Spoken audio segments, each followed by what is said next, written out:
अस्सलाम वालेकुम students. First year आपके बायोलॉजी के चैप्टर नंबर 14 का ऑन लेक्चर नंबर 11 है और आपका टॉपिक है difference between open circulatory system and close circulatory system. उसका पार्ट 2 देखते हैं। आज 6 पॉइंट बेटा हमने पहले देख लिए थे, तो आज 7वां पॉइंट देखते हैं, क्लोज सर्कुलेटरी सिस्टम और ओपन सर्कुलेटरी सिस्टम।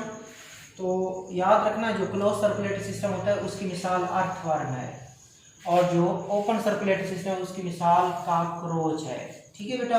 सो अर्थवर्म की अगर बात करें, इन अर्थवर्म देयर आर 4 और 5 पेयर्स ऑफ लेटरल हर्ट, कि अर्थवर्म के अंदर 4 या 5 जोड़े होते हैं हर्ट्स के, और हर्ट जो होता है वो जिस्म की लेटरल साइड पे होता है, जिस्म की लेटरल साइड पे होता है, साइडों पे दिल होता है। सो अर्थवर्म में 4 या 5 pair of lateral heart present होते हैं and they are present on the lateral side of oesophagus. वैसे भी वो जिस्म की साइड्स पे होते हैं और एसोफेगस से भी क्या होते हैं, एसोफेगस की भी लेटरल साइड पे मौजूद होते हैं। और कहाँ पे मौजूद होते हैं जिसमें, in the 7th to 13 segments. जो अर्थवर्म, आपको पता है बेटा, अर्थवर्म की जो बॉडी होती है वो सेगमेंटेड होती है बेटा। अर्थवर्म की बॉडी सेगमेंटेड होती है। ये सपोज पहला सेगमेंट है, ये दूसरा सेगमेंट है, फिर ये तीसरा, ये चौथा, ये पांचवा, ये छठा। ये जो दिल होता है ये 7वें सेगमेंट से लेकर जो 13वां सेगमेंट होता है उसके दरमियान होता है, और जो दिल होता है वो लेटरल साइड पे होता है और उसके 4 या 5 पेयर्स होते हैं, और एसोफेगस के लेटरल दरमियान में एसोफेगस होती है, उसके लेटरल साइड पे हार्ट मौजूद है। ये आपने पहला पॉइंट क्लियर किया आज का, कि अर्थवर्म में 4 और 5 पेयर्स होते हैं लेटरल हार्ट के, which are present on the lateral side of esophagus। Oesophagus के इधर और उधर होते हैं। और सेगमेंट किस में होते हैं, 7th to 13 सेगमेंट, कि अर्थवर्म के जो बॉडी का 7वां सेगमेंट है उससे लेकर 13वां सेगमेंट, उसी के दरमियान इसका ये हार्ट आ जाता है।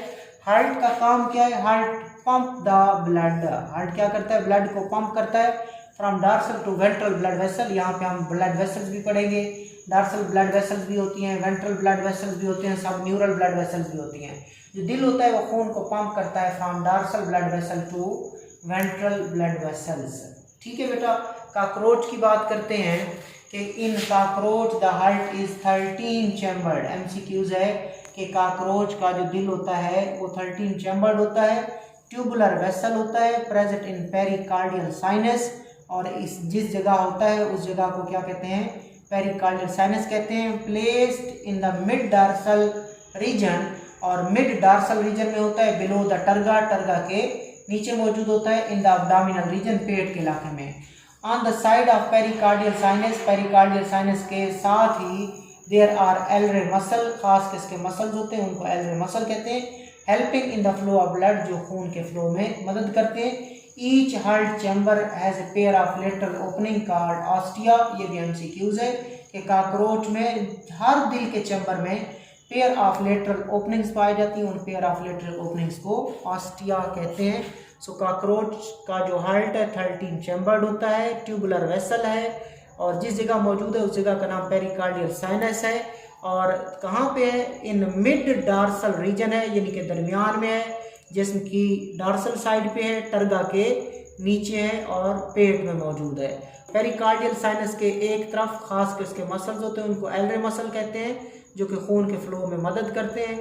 हर जो हार्ट का चैम्बर होता है उसके पास एक पेयर ऑफ लेटरल ओपनिंग्स होती हैं, उनको ऑस्टिया कहते हैं। अब दोबारा चलते हैं क्लोज सर्कुलेटरी सिस्टम की तरफ, कि क्लोज सर्कुलेटरी सिस्टम में there are 3 main longitudinal running blood vessels, कि there are 3 main longitudinally running blood vessel, कि 3 लॉन्गिट्यूडनली रन करने वाली क्या होती हैं, ब्लड वेसल्स होती हैं। एक होती है डार्सल, एक होती है वेंट्रल, और एक होती है सब न्यूरल ब्लड वेसल। कौन कौन सी, dorsal blood vessel, ventral blood vessel और subneural blood vessel, which are interconnected, जो तीनों मिली होती हैं through capillaries and commissural vessels. So याद रखिएगा कि जो क्लोज सर्कुलेटरी सिस्टम रखते हैं, मिसाल के तौर पर अर्थवर्म, वहाँ पे 3 main longitudinal running blood vessels होती हैं। 3 ब्लड वेसल होती हैं जो जिस्म की लंबाई में चलती हैं, लिहाजा वो लॉन्गिट्यूडनली ब्लड वेसल्स कहलाते हैं। 3 main longitudinally running blood vessels होती हैं, एक डार्सल होती है, एक वेंट्रल होती है और एक सब न्यूरल होती है। यानी कि एक जिस्म की डार्सल साइड पे होती है, एक जिस्म की अगली या वेंट्रल साइड पे होती है, और एक नर्व कार्ड या न्यूरॉन्स वगैरह जो होते हैं उसके नीचे चलती है उसको कहते हैं सबन्यूरल ब्लड वेसल। और ये तीनों ब्लड वेसल आपस में क्या होती है, इंटरकनेक्टेड होती हैं कैपिलरीज के जरिए या कमिश्नल वेसल्स के जरिए। आगे चलते हैं इस साइड पे 8वां point, the portion of the tubular dorsal vessel which extend in the thoracic and head region is called aorta. उसने कहा कि the portion of tubular dorsal vessel के जो ट्यूबुलर डार्सल वेसल होती है उसका वो हिस्सा जो thoracic और हेड रीजन के दरमियान होता है उसका नाम एओर्टा होता है। The portion of tubular dorsal vessel कि जो ट्यूबुलर डार्सल वेसल होती है उसका वो हिस्सा जो छाती और सर्म के दरमियान होता है उस हिस्से का नाम एओर्टा है। It opens anteriorly in the haemocoel, और यही एओर्टा अगली तरफ, एंटीरियरली बोलते हैं अगली तरफ, कहाँ खुलता है, केविटी में खुलता है, उसको कहते हैं haemocoel of the head by funnel shape opening. के ट्यूबुलर डार्सल जो वेसल होती है उसका वो portion that extend between the thoracic cavity and the head region is known as aorta. ये एओर्टा अगली तरफ हीमोसील में खुलता है, किसके जरिए, हीमोसील कहाँ होती है, हेड में होती है, किसके जरिए खुलता है, एक इस तरह की फनल शेप्ड कैविटी के जरिए। नामा पॉइंट, डार्सल वेसल, आपने कहा 3 वेसल्स होती हैं, डार्सल, वेंट्रल और उसके बाद आपने कहा सब न्यूरल। अब उनके काम देखते हैं। Dorsal vessel collect blood from 14 segment backward, कि जो डार्सल ब्लड वेसल होती है वो ब्लड को कलेक्ट करती है फ्रॉम 14 सेगमेंट बैकवर्ड। ये 14 सेगमेंट और उससे जो बैकवर्ड खून होता है उसको कौन कलेक्ट करती है, आपको पता है कि अर्थवर्म की बॉडी सेगमेंटेड होती है, अर्थवर्म की बॉडी सेगमेंटेड होती है। सो डार्सल ब्लड वेसल क्या करती है, 14 सेगमेंट बैकवर्ड खून को कलेक्ट करती है। In the first 13 segment it become distributing channel and send its blood to heart and anterior end of the body. पिछले जो 14 चैम्बर और 14 चैम्बर से जो 14 सेगमेंट और 14 सेगमेंट से पीछे ये कलेक्ट करती है खून को, जबकि जो पहले 13 सेगमेंट हैं ये उनमें ब्लड वेसल को क्या करती है, डिस्ट्रीब्यूट करती है और अपने ब्लड को दिल को भी देती है और anterior end of the body को भी देती है। तो याद रखिएगा बेटा, जो डार्सल ब्लड वेसल होती है जो अर्थवर्म के अंदर होती है, क्लोज सर्कुलेटरी सिस्टम वाले जानवरों के अंदर होती है, वो क्या करती है, वो 14 सेगमेंट बैकवर्ड खून को कलेक्ट करती है और पहले फर्स्ट 13 सेगमेंट में खून को डिस्ट्रीब्यूट करती है और उस खून को सेंड करती है हार्ट को और अगले जिस्म के हिस्से को।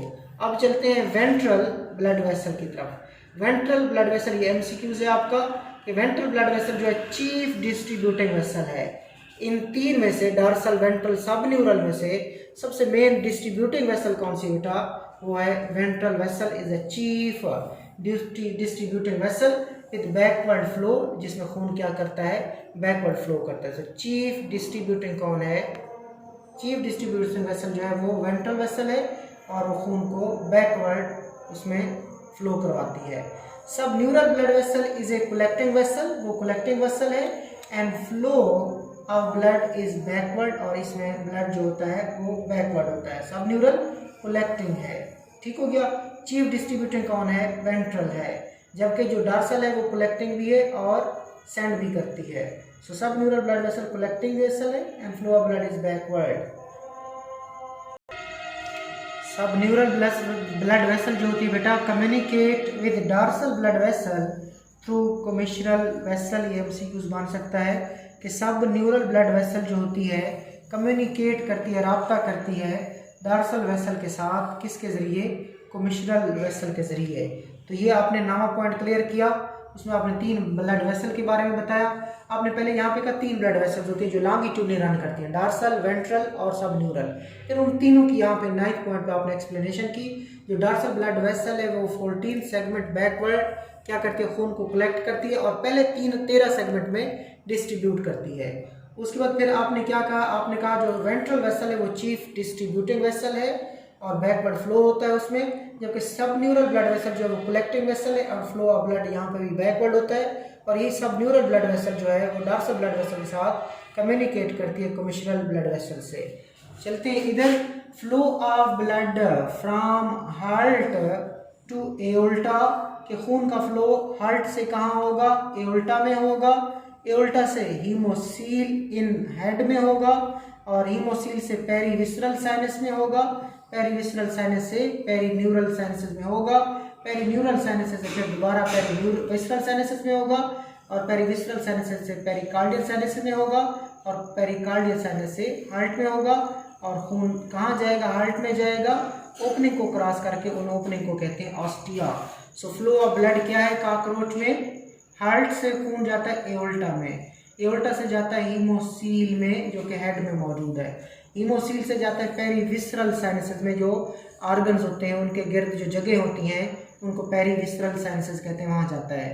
फिर नर्व कार्ड्स में जो उनके जो अराउंड स्पेसेस होते हैं उनको पेरी न्यूरल साइनसेस कहते हैं, पेरीविसरल से पेरी न्यूरल साइनसेस में जाएगा, फिर पेरी न्यूरल से दोबारा पेरीविसरल में आएगा, फिर पेरिकार्डियल दिल के गिर्द जो स्पेस होती है उसको पेरिकार्डियल साइनस कहते हैं, फिर वहाँ आ जाएगा, वहाँ पे हार्ट होगा, हार्ट में ओपनिंग्स होंगी उनको ऑस्टिया कहेंगे, और वहाँ पे दाखिल हो जाएगा। अब ये जो आपका क्लोज सर्कुलेटरी सिस्टम, इसकी एग्जांपल है अर्थवर्म फेयरटिमा साइंटिफिक नाम है। सो अर्थवर्म फेयरटिमा पोस्थमा, अर्थवर्म के अंदर क्लोज सर्कुलेटरी सिस्टम है जो कि एक एनिलिड है, फैलम एनिलिडा से ताल्लुक रखता है, और ये कॉकरोच है बेटा, फैलम आर्थ्रोपोडा से ताल्लुक रखता है, पेरिप्लेनेटा इसको कहते हैं, इसके अंदर ओपन सर्कुलेटरी सिस्टम होता है। ये आपने डिफरेंस कवर किया, the difference between close circulatory system in the earthworm and the open circulatory system in the cockroach. अल्लाह हाफिज़।